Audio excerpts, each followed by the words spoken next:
let's start your standard costing and variance analysis. I think mahaba-habang discussion to, no? And ayan, so let's start. When you say standard costing kasi, it's actually an accounting system used by some manufacturing company or any other company din, no? Hindi lang naman siya manufacturing company. That is to identify the differences or variances between ano ba yung tinitingnan nating variance. So number one, your actual cost, yung actual na nagastos mo versus yung dapat lang sana or yung standard costs mo. Now, the cost that should have been incurred is called your standard cost. And ayan, sa screen nyo, makikita nyo kung ano ba si standard cost. These are actually your realistic estimate of cost based on analysis of both past and projected operating cost and conditions. So, meaning ine-estimate mo siya. So, si standard mo, these are actually your norms or your benchmarks to do your measuring of performance. So, under your standard costing, hindi ka lang nagme-measure ng dapat mong nagastos versus sa actual mong nagastos or na-incur na cost. You also measure the performance and effectivity or efficiency of your different departments sa isang company. Let's say si production, si purchasing, si labor force. Titignan mo yung performance ng bawat division mo. I made here again a summary. Summary siya ng expanded na overhead variances natin. So again, let's make a rundown. Si overhead variance mo, you have your variable overhead variance and your fixed overhead variance. Now for each one, meron kang actual, again, meron kang budgeted, again, meron kang standard. Okay. Now your actual versus your budget, both for your fixed and variable, that's what you call your spending variance. Ito siya, the difference between your actual and your budgeted. Now, the difference naman between the budgeted and your standard, kung nandun ka sa variable overhead, ang tawag mo dyan, variable efficiency variance. And dito sa baba, you have your volume variance. Now, hint lang, no? Si volume variance, that's also called your capacity variance or your uncontrollable variance. Okay. Now, I think nakita nyo to nung undergrad nyo or habang nag-aaral kayo ngayon, meron tayong different ways or approaches. Ayan. So, later on, kapag nakuha nyo yung notes nyo, mas ma-appreciate nyo to, makikita nyo ulit to. And sana, isa puso nyo siya. So, you have 4 ways. Yung 4 ways, ito siya. Now, let's go to your 3 ways. Yung 3-way, si spending variance, efficiency variance, and your volume variance. Doon sa 3-way, makikita mo, wala nang variable, wala nang fixed. Basta nakasulat spending variance. Bakit? Pinagsama natin itong dalawang ito. Si variable spending and fixed spending.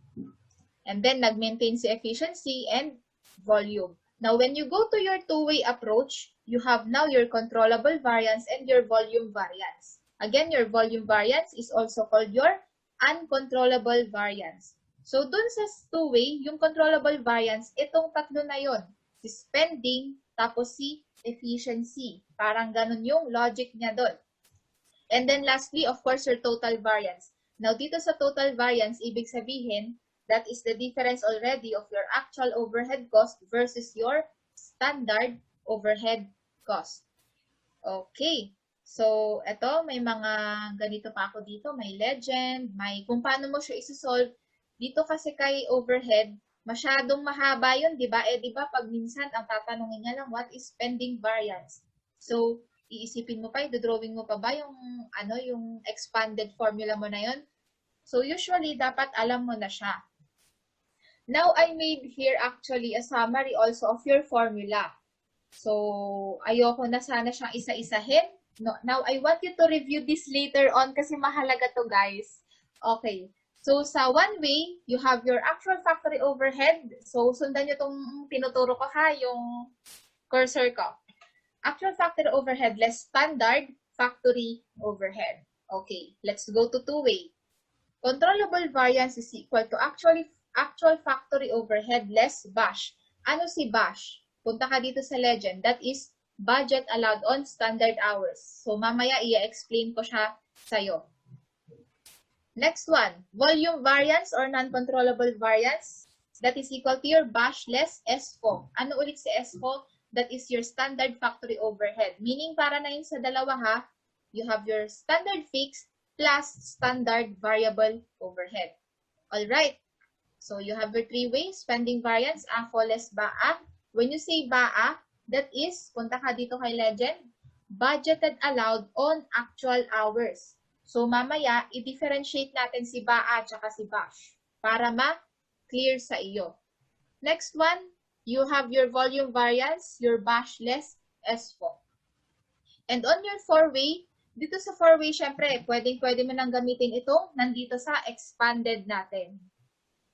Alright, let's proceed to our problem. Let us read and then let's try to answer. Check natin. Although may answer ako dito, I will explain it to you kung paano niya nakuha or kung paano ko nakuha. Okay, so Intel company uses a standard cost system for its production process and applies overhead based on direct labor hours. The following information is available for August when Intel made 4,500 units. I want you to note, kung nagsusulat ka or kung nag-highlight ka din dyan, i-note mo si 4,500 units na na-produce. Okay. Let's start with your standard. Binigay niya sa atin yung standard direct labor hour per unit. So, per unit na na-produce mo, meron kang direct labor hour na 2.5. Variable overhead per direct labor hour, 1.75 pesos. Fixed overhead per direct labor hour, 3.10. Your budgeted variable overhead, your budgeted fixed overhead. For your actual, you have your direct labor hours. Ito yung actual na nagamit mo. I want you to highlight that one and take note of that.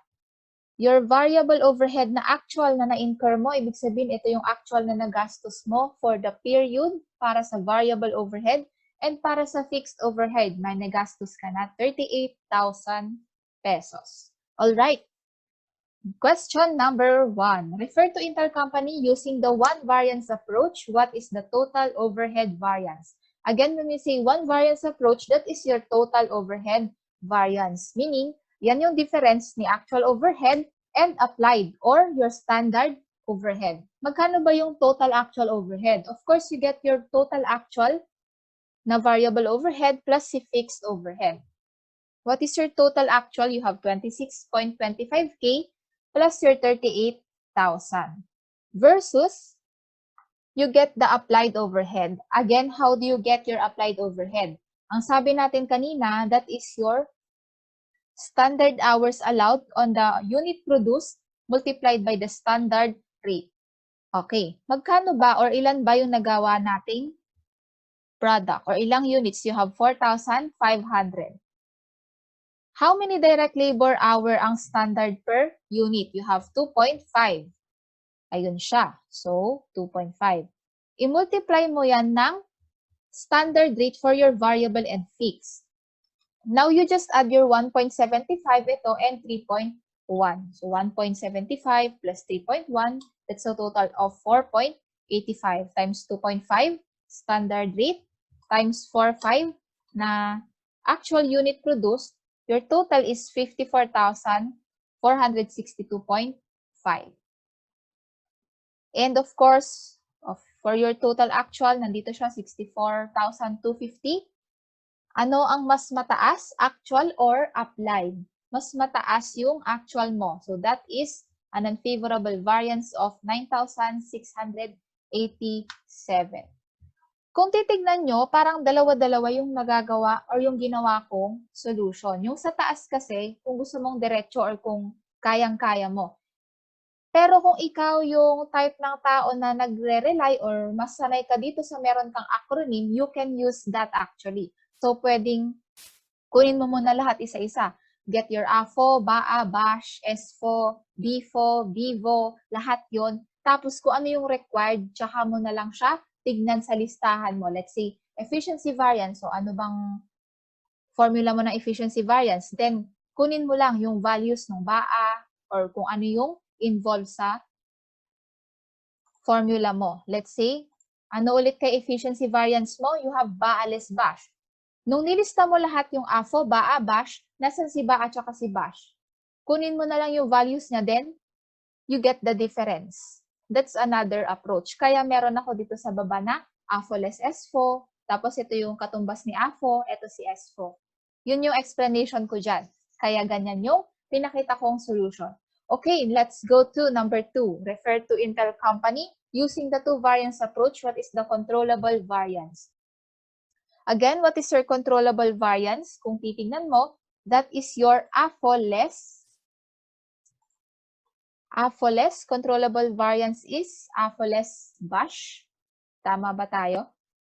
Controllable variance is AFO less BASH. Tama, ayun siya. Can you see this one? Ito, hina-highlight ko, no?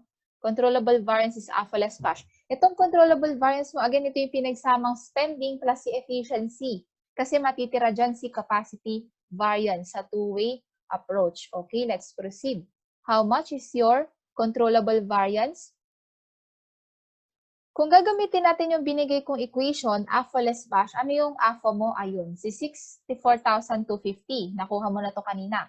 Kunin mo na lang ngayon si BASH. Again, what is BASH? Budget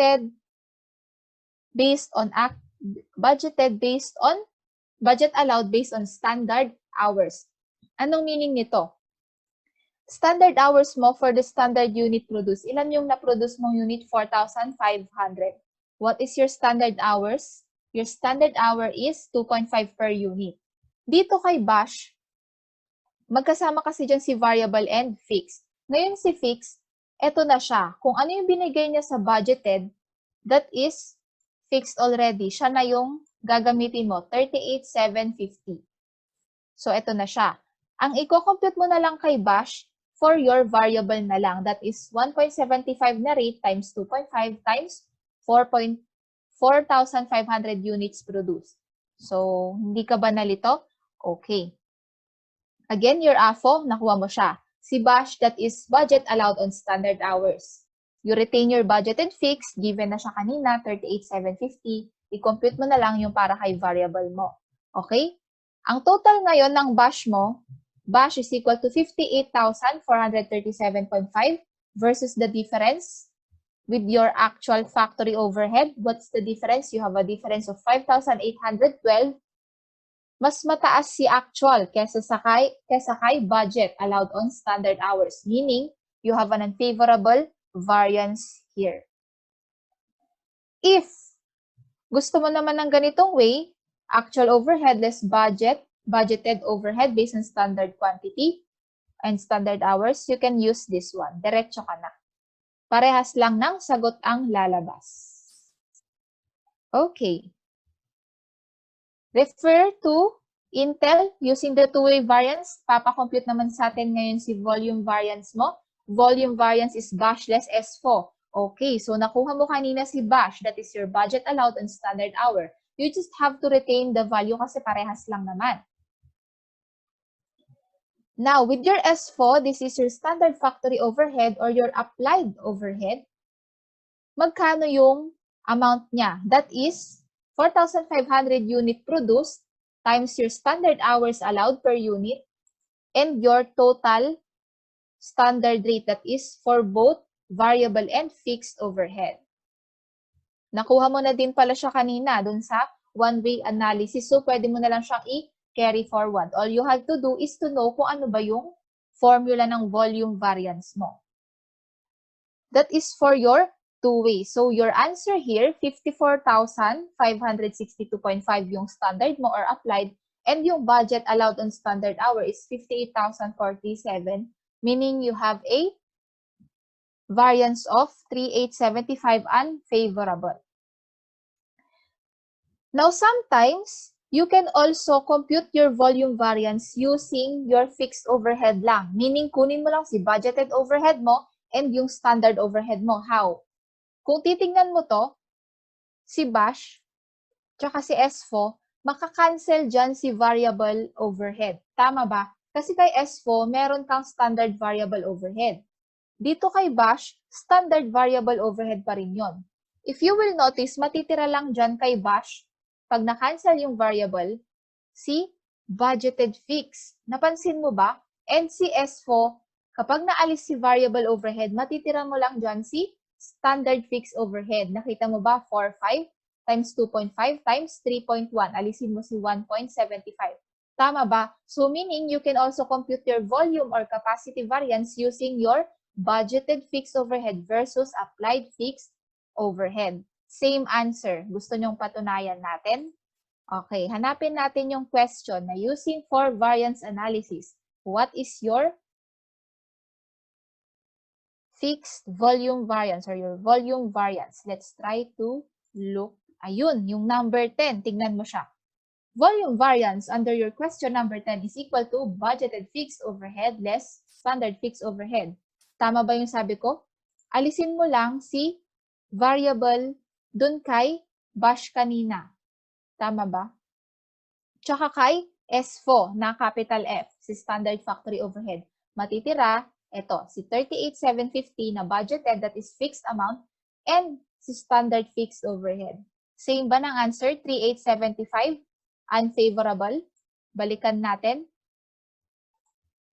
3875. Oh, parehas. So, you can use either way. Depende sa'yo kung saan ka comfortable na formula. You can also use pa rin yung expanded formula na pinakita ko kanina. Alright, number 4. I think mabilis na lang natin ito matatapos kasi nakuha mo na yung values mo kanina. Meron ka ng bash, may SFO ka na, may AFO ka na. Si baa na lang yata yung kulang eh. Tama ba? Wala pa tayong baa na nakikita dito. Okay, abangan natin siya. Alright. Number 4, intercompany using three variance approach. What is your spending variance? Again, spending variance is equal to your actual factory overhead less BAA. Ito na nagpakita na si BAA or your budget allowed on actual hours. AFO, that is your actual factory overhead. Nakuha mo na siya kanina, 64,250. Let's get your BAA. When you say BAA or budget allowed on actual hours, you just have to use your actual hours. Ano ba or ilang oras ba yung nagamit niya to produce? Punta ka dito sa data mo. Actual direct labor hours used, you have 10,000. Gamitin mo siya. Multiplied by your variable overhead rate. Magkano ang variable overhead rate mo ng direct labor hour? 1.75. Plus, idagdag mo na lang doon si budgeted fixed overhead. Bakit? Kasi given naman na siya for your BAA. Di ba sabi natin budget allowed on actual hours? Kapag budgeted na fixed, yun na yung kukunin mo. Okay, balikan natin. Question number 4. Tama ba? Yes, 10,000 hours times 1.75. This is for your variable overhead. Plus 38,750 na budgeted fixed. A total of 56,250. Get the difference of your BAA and AFO. Mas mataas si actual factory overhead. Therefore, you have a variance of 8,000 unfavorable. All right. Konting-konti na lang. Let's go to number 5. Using the three variance approach, what is your efficiency variance? Again, what is your efficiency variance?